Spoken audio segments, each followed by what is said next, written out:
네, 안녕하세요. 이번 5주차 발표를 맡은 김수혁입니다. 오늘 발표한 논문은 이제 옥토 인코딩, 베리에이셔널 베이즈, 이고 흔히 이제 저희가 VA라고 부르는 이제 베리에이셔널 오토 인코더의 핵심 논문입니다.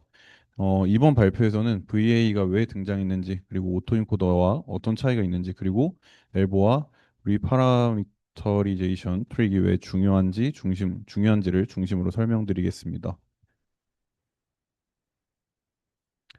네, 발표 순서는 다음과 같습니다. 저희가 이번에 논문을 읽을 때 아무래도 배경 지식이 조금 부족할 수도 있다는 생각이 들어서 일단 첫 번째로는 논문 외에서 이제 사전 지식으로 알아야 되는 이제 최대 우도 함수와 이제 베이지 정리 그리고 오토인코더에 대해서 정리를 좀 했고요.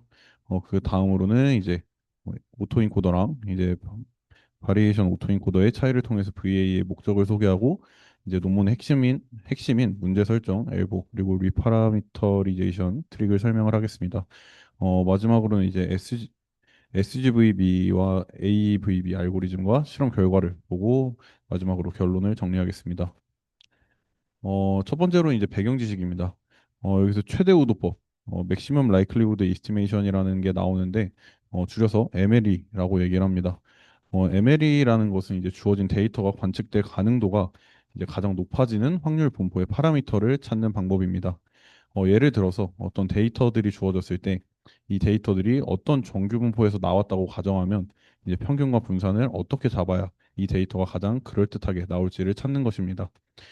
여기서 likelihood는 단순히 확률 하나가 아니라 이제 현재 관측된 데이터들이 특정 파라미터를 가진 모델에서 얼마나 그럴듯하게 나왔는지를 의미를 합니다. 따라서 MLE의 목표는 likelihood가 가장 커지는 파라미터 세탑, 뭐 예를 들면 뭐 평균 뮤와 분산 시그마를 찾는 것을 이제 얘기를 합니다. 그래서 지금 여기 보시면 이렇게 어떤 정규 분포에서 데이터들이 측정이 되었을 때 그 저희가 데이터가 측정될 가능도를 최대화하는 위치를 찾는 파라미터들로 학습을 시킨다라고 보시면 되겠습니다. 다음은 베이지 정리입니다.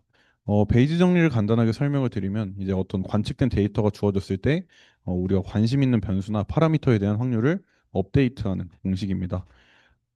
여기서 프라이얼은 이제 사전 분포라고 해서 데이터를 보기 전에 사전 확률을 얘기를 하고 라이클리후드는 특정 파라미터가 주어졌을 때 데이터가 관측될 확률입니다. 그리고 포스테리얼은 사후 분포라고 해서 데이터를 관측한 이후에 사후 확률을 의미를 합니다. 정리하자면 이제 베이지 정리는 프라이얼의 그러니까 사전 확률의 라이클리후드를 반영을 해서 사후 확률 포스테리어를 구하는 방식이라고 볼 수가 있습니다. VA에서는 이 구조가 굉장히 중요합니다. 우리는 데이터 X가 주어졌을 때 이제 레이턴트 베어리블 Z의 포스테리어인 P 세타 Z 바 X를 알고 싶습니다. 근데 이 포스테리어를 직접 계산하기가 어렵기 때문에 나중에 Q 시그마 Z 바 X라는 인코더로 근사하게 됩니다. 어, 그래서 어쨌든 이런 식으로 정리를 하다 보면 이제 베이지 정리 형태로 해서 이제 사후 확률을 업데이트할 수 있는 과정을 가지는 것이 이제 VA의 가장 중요한 핵심 논제라고 볼 수 있겠습니다. 다음으로 이제 VA 이전에 있었던 오토인코더 부분을 보겠습니다. 오토인코더는 이제 간단하게 설명을 드리면 입력 데이터의 중요한 특징을 추출한 다음에 이를 압축된 레이턴트 리프레젠테이션으로 만들고 다시 원래 데이터에 가깝게 복원하는 모델을 얘기합니다. 구조는 저희가 크게 인코더와 디코더로 나뉘는데 인코더에서는 입력 X를 더 작은 차원의 레이턴트 벡터 Z로 압축을 하고 디코더는 이 Z를 다시 원래 입력과 비슷한 형태로 복원을 합니다. 학습 목표 같은 경우에는 입력 X와 복원된 X 헷 사이의 차이, 즉 리컨스트럭션 로스를 최소화하는 것입니다. 따라서 오토인코더는 데이터의 핵심 정보를 잘 압축하면서도 원본을 잘 복원하는 방향으로 학습이 되는 것을 알 수가 있습니다. 그럼 이번에는 오토인코더와 이제 VAE, 바리에이셔널 오토인코더의 차이점을 보겠습니다. 가장 큰 차이점은 주 목적에 있는데 오토인코더 같은 경우에는 주목적이 인코더, 이제 바리에이셔널 오토인코더 같은 경우에 주목적이 디코더에 집중이 되어 있는 것을 볼 수가 있습니다. 예시를 들었을 때 지금 입력 이미지는 엠리스트 데이터를 가지고 왔는데요. 자, 엠리스트 기준으로 28 곱하기 28, 즉 784차원의 벡터로 들어가게 됩니다. 인코더는 이 입력을 받아서 레이턴트 베어리블 Z의 평균 뮤 i와 표준 편차 시그마 i를 출력을 합니다. 그럼 이 분포에서 Z를 다시 샘플링하고 디코더는 샘플링된 Z를 이용해서 다시 이미지를 생성을 합니다. 여기서 디코더가 베르노이 분포를 따른다고 가정하기 때문에 각 픽셀에 대해 0 또는 1이 될 확률을 출력한다고 볼 수가 있습니다. 중요한 점은 인코더가 레이턴트 벡터 자체를 출력하는 것이 아니라 레이턴트 디스트리뷰션의 파라미터를 출력한다는 것입니다. 그러니까 어떤 지정 이산 값을 출력을 하는 것이 아니라 어떤 이제 분포에 대한 파라미터를 찾게 된다라고 보시면 되겠습니다. 그래서 VA의 형태는 다음과 같습니다. 앞에서 설명드렸다시피 VA의 주목적은 디코더를 잘 학습하는 것입니다. 우리는 실제 데이터 X가 어떤 확률 분포에서 생성되었다고 보고 이 데이터 분포를 잘 근사하는 제너레이티브 모델, 즉 생성형 모델을 만들고 싶습니다. 저희는 이를 위해서 레이턴트 베어리블 Z를 도입을 합니다. 왜냐하면 저희가 직접 P세타 X, 그러니까 여기 앞에 나와 있는 Z에 대한 이제 분포를 구하는 것이 어렵기 때문에 Z를 먼저 샘플링을 하고 그 Z를 이용해 X를 생성하는 방식으로 접근합니다. 즉 VA는 Z에서 이제 PZ에서 Z를 레이턴트 베어리어블로 뽑고 P세타 X바 Z에서 X를 추출을 할 때 데이터를 생성하는 모델을 만든다고 보시면 되겠습니다. 그래서 이제 VA에서 최종적으로 학습하고 싶어 하는 것은 모델이 주어진 데이터 X를 얼마나 잘 설명하는지입니다. 자, 이를 나타내는 값이 이제 marginal likelihood인 P세타 X입니다. 자, P세타 X는 가능한 모든 레이턴트 베어리블 Z를 고려했을 때 X가 나올 전체 확률을 의미합니다. 그러니까 아까 말씀드렸다시피 하나의 Z만 보는 것이 아니라 가능한 모든 Z에 대해 X가 생성될 가능성을 모두 합친 것입니다. 그래서 VA 목표는 학습 목표는 이 P세타 X를 최대화하는 것입니다. 하지만 여기서 문제가 생기는데요. 이 marginal likelihood를 계산하려면 모든 Z에 대해 접근을 해야 되는데 실제로는 이 접근을 모든 위치에서 계산하기가 굉장히 어렵습니다. 여기서 VA의 핵심 문제가 드러납니다. 여기 식을 보시면 우리가 구하고 싶은 것은 이제 P세타 X가 구하고 싶다고 설명을 했었죠. 이것을 이제 풀어서 설명을 하면 이거는 이제 확률과 통계를 해보셨으면 이제 쉽게 알 수가 있는데 이제 모든 Z 지점에서 X의 확률 값을 적분해주면 이제 P 세타 X에 대한 분포의 확률 값이 됩니다. 이때 이 P 세타 X 콤마 Z를 이제 정리를 하면 이제 P 세타 X 바 Z, P 세타 Z로 조건부 확률로 정리가 가능합니다. 그럼 이 조건부 확률식을 정리를 했을 때 이제 P 세타 X는 인테그랄 P 세타 Z, P 세타 X 바 Z, DZ가 됩니다. 근데 이 적분이 대부분의 경우 직접 계산하기 굉장히 어렵습니다. 특히 디코더가 이제 뉴럴 네트워크처럼 복잡한 함수일 때는 P세타 X를 닫힌 형태로 구하기가 굉장히 어렵습니다.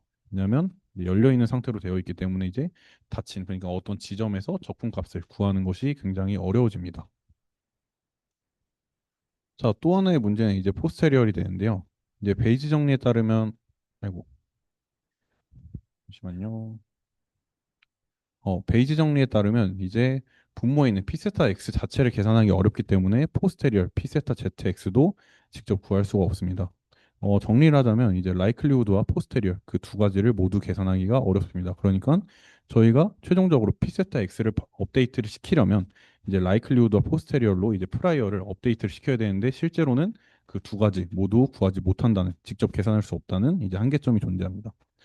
그래서 저희는 이제 포스테리어를 이제 직접 구한 대신 인코더를 통해서 근사를 합니다. 이때 사용하는 포스테리어 근사 포스테리얼이 바로 Q 시그마 Z바 X가 되겠습니다. 자, 그러면 얘를 인코더를 이용한 근사를 진행을 해보겠습니다.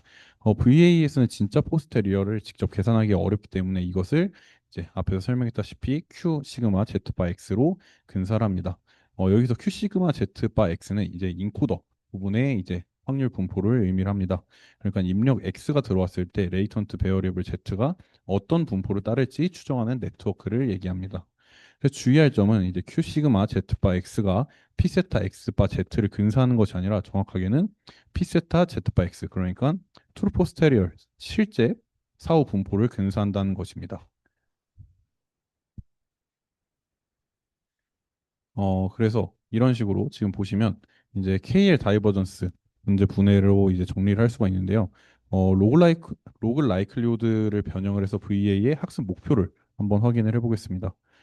핵심은 이제 저희가 아까 인코더 부분에 분포였던 Q 시그마 Z 바 X를 도입해서 로그 P 세타 X를 세 항으로 분해를 하는 겁니다. 첫 번째는 디코더 네트워크, 그리고 KL 다이버전스 오브 인코더 앤 프레이어. 그러니까 인코더와 프라이어의 이제 KL 다이버전스, 얼마나 두 확률 분포 사이에 차이가 없는지에 대한 척도와, 최종적으로는 이제 저 마지막에 있는 부분을 나눠야 되는데, 이 부분은 이제 저희가 일단은 P 세타 Z 바 X는 실제로 구할 수가 없으니까 일단 두겠습니다. 여기서 이제 그러면 정리를 하면 이제 이런 식으로 식을 전개를 할 수가 있었는데, 첫 번째 K의 다이버전스는, 일단 K의 다이버전스에 대해서 간단하게만 설명을 해드리면, 이제 얘는 두 확률 분포 사이의 차이를 측정하는 척도라고 보시면 됩니다. 값이 크면 클수록 이제 그 분포가 차이가 크다, 작으면 작을수록 이제 분포가 비슷한 형태다라고 보시면 되겠습니다. 그래서 첫 번째 K의 다이버전스에서는 인코더 디스트리뷰션과 이제 프라이어 PZ 사이의 KL 값을 구할 수가 있습니다. 이 항에서는 인코더가 만든 레이턴트 디스트리뷰션이 우리가 원하는 프라이얼, 그러니까 사전 분포와 얼마나 비슷한지를 나타내는 것을 알 수가 있습니다. 두 번째는 Q 시그마 Z 바 X와 트루 포스테리얼 P 세타 Z 바 X의 KL이 되겠습니다. 근데 우리는 이제 트루 포스테리얼, 그러니까 실제 사후 분포는 저희가 계산할 수 없다고 얘기를 했었었죠. 그렇기 때문에 우리는 계산이 가능한 이제 로얼 바운드, 그러니까 우리말로 하면 이제 변분 하한을 구하는 엘보를 최대화하는 방향으로 문제를 바꿉니다. 그러면 엘보에 대해서 좀 설명을 해보겠습니다. 엘보는 에비던스 로얼 바운드의 약자인데요. 우리가 앞에서 봤던 것처럼 우리가 실제로 최적화를 시키고 싶은 이제 값은 로그 피세타 x였습니다. 왜냐하면 로그 라이클리후드를 피세타 x를 우리가 구하고 싶은데, 거기에다 로그를 씌워서 로그 라이크 후드를 이제 구하는 거였죠. 자, 그래서 우리가 진짜로 최대화하고 싶은 것은 이제 로그 피세타 x였는데, 자, 이 값은 앞에서 보시다시피 실제 트루 포스테리어를 계산을 해야 되기 때문에 이제 계산하기가 굉장히 어렵습니다. 그래서 어떤 식으로 접근을 하냐면, 이제 그 값을 계산하기 어려우니까 그보다 작거나 같은, 그러니까 항상 그것보다 이제 그 값이 커지는 하한인 엘보를 최대화하는 방향으로 학습을 시킵니다. 그래서 엘보 같은 경우에는 이제 로그 p 세타 x는 이제 엘보 플러스 kl 하고 q 시그마 z 바 x와 p 세타 z 바 x의 이제 kl 다이버전스 값을 볼 수가 있습니다.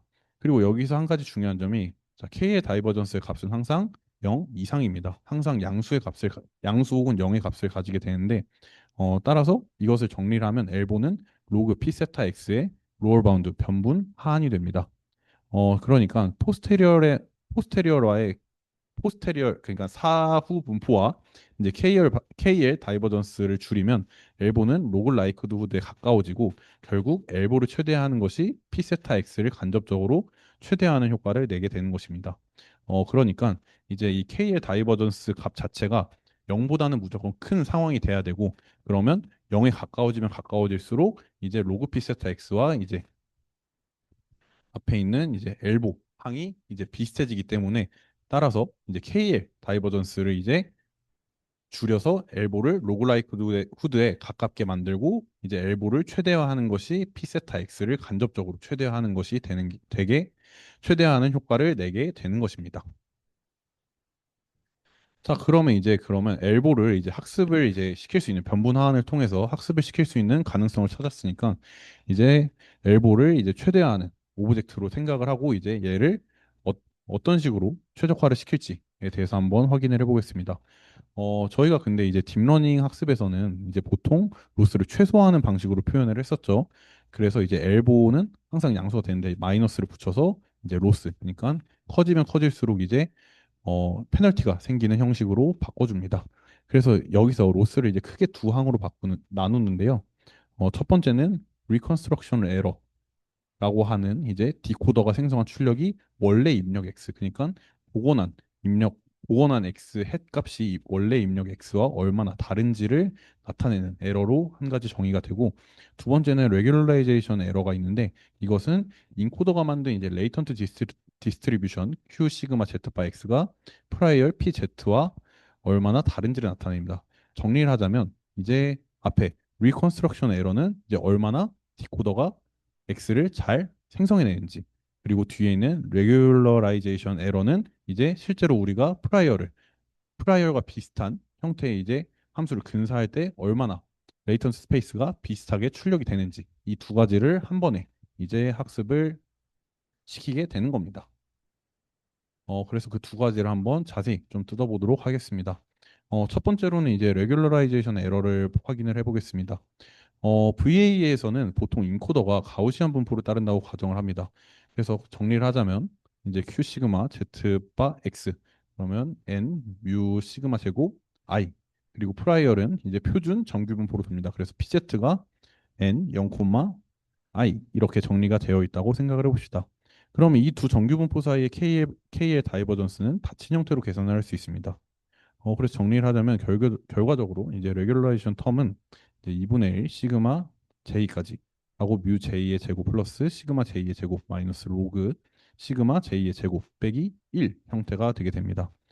이 항을 정리를 해봤을 때 이제 의미를 해석을 해보면 이 항의 의미는 인코더가 만든 분포가 정규 분포에서 너무 멀어지지 않도록 제약하는 것입니다. 그러니까 우리가 아무리 이제 앞에 있는 리컨스트럭션 에러가 좋아서 이 분포의 사후 분포에서 이제 데이터를 출력을 해, 데이터를 생성을 했을 때 아무리 그 데이터의 품질이 좋아도 실제 프라이얼과 이제 우리가 레이턴트 디스트리뷰션을 이제 생성을 했을 때 그 차이 값이 커지게 되면 이제 그거는 페널티, 여기 레귤러레이션 에러에서 페널티를 매겨서 이제 학습이 잘 안 됐다라고 이제 에러를 반환을 해주는 형태로 정리가 되는 겁니다.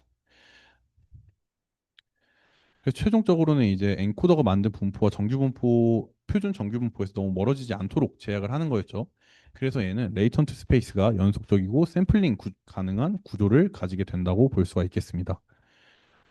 다음으로는 이제 앞에서 했던 리컨스트럭션 에러인데요. 자, 리컨스트럭션 에러는 이제 어, q 시그마 z 바 x의 로그 p 세타 x 바 z의 기대값으로 표현이 되는데, 얘를 정리를 하자면 이제 인코더가 만든 분포에서 Z를 샘플링했을 때 디코더가 원래 입력 X를 얼마나 잘 생성하는지를 보는 항이었습니다. 근데 해당 기대값도 당연히 이제 직접 계산하기 어려운 경우가 많습니다.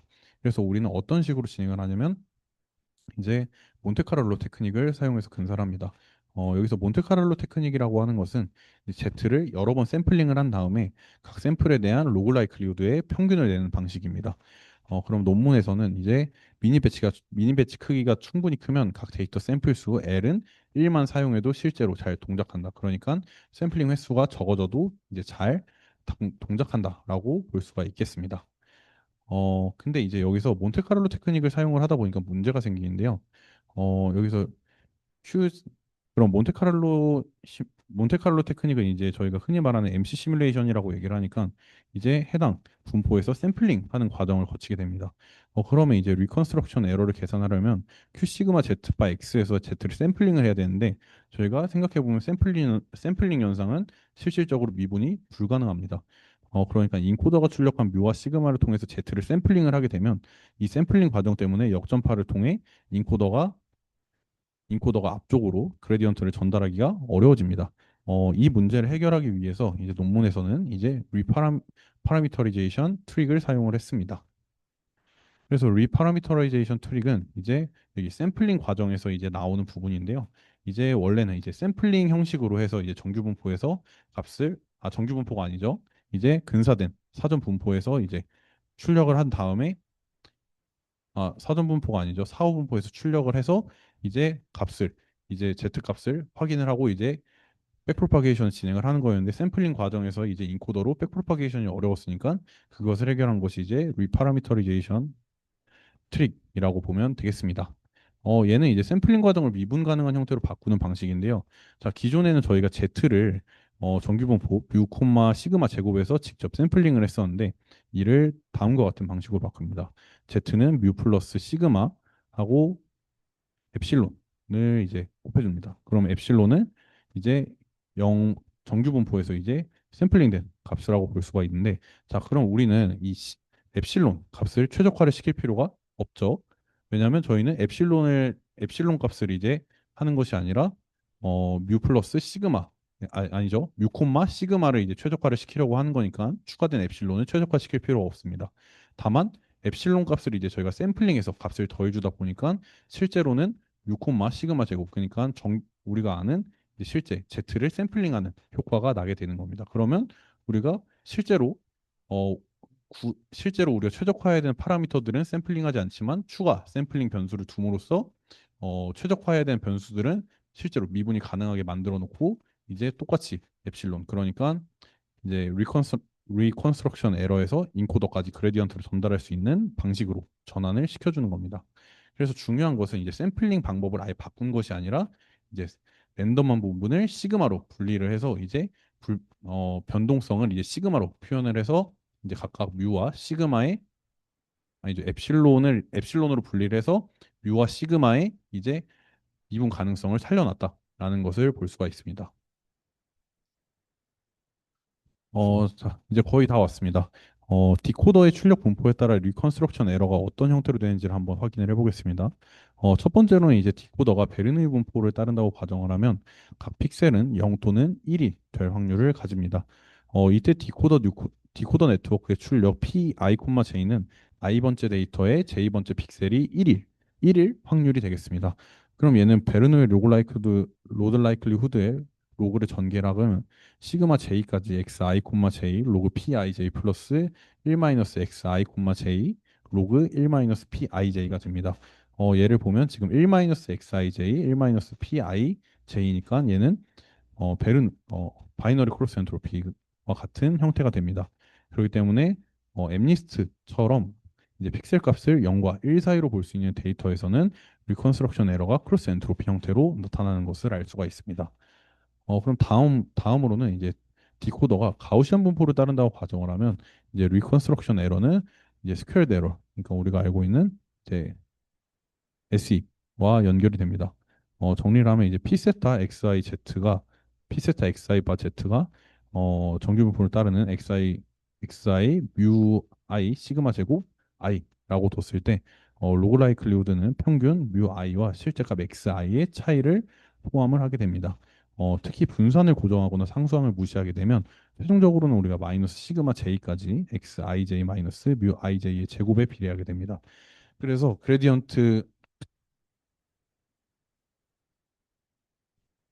즉 가우시안 디코더를 쓰면 리컨스트럭션 에러는 스퀘어대로 흔히 말하는 우리가 MSE와 유사한 형태가 되는 것을 알 수가 있습니다. 정리하자면 이제 베르노이 디코더에서는 크로스 엔트로피, 가우시안 디코더에서는 스퀘어드 에러가 자연스럽게 나오는 것을 알 수가 있습니다. 다음으로는 이제 VA의 전체 스트럭처를 한번 확인을 해보겠습니다. 입력 XI가 인코더로 들어가면 인코더는 이제 뮤 i와 시그마 i를 출력합니다.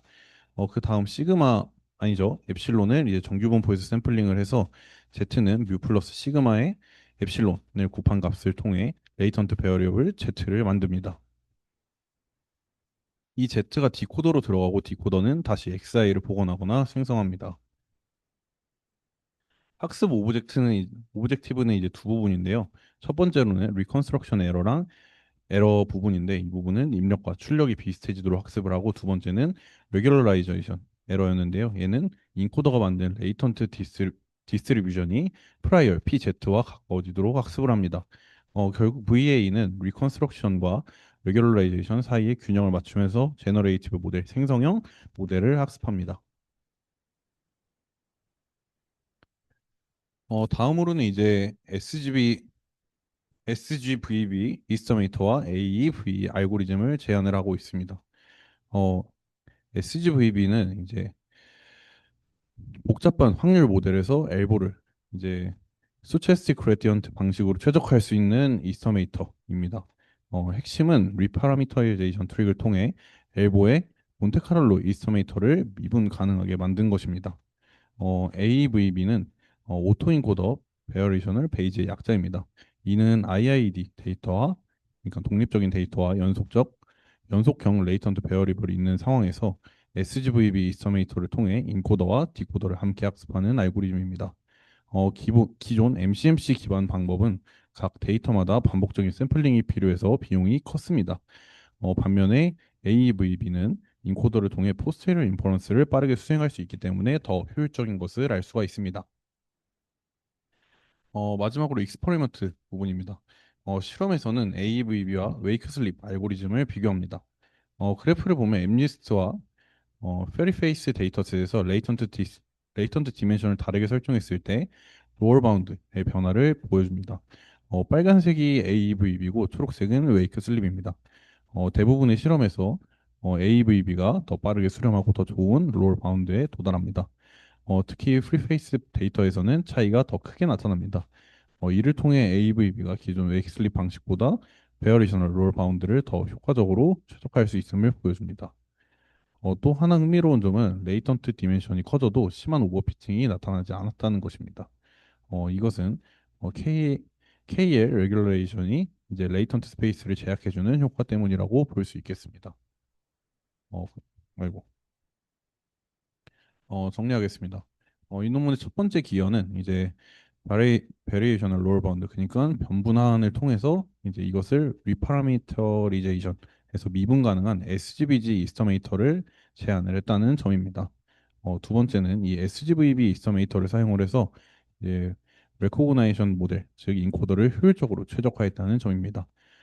마지막 세 번째로는 이것을 바탕으로 AVB 알고리즘을 제시해서 이제 포스테리어를 직접 계산하지 않고도 인코더와 디코더를 함께 학습할 수 있게 만들었다는 점입니다. 정리하자면 결국 VA는 이제 인터랙터블 포스테리어 문제를 Q 시그마 Z 바 X, 그러니까 이제 일단 근사할 수 있는 사후분포 형태로 근사를 하고 이제 리파라미터리제이션 트릭을 통해 샘플링이 포함된 구조도 백프로파게이션으로 학습할 수 있게 만든 모델입니다.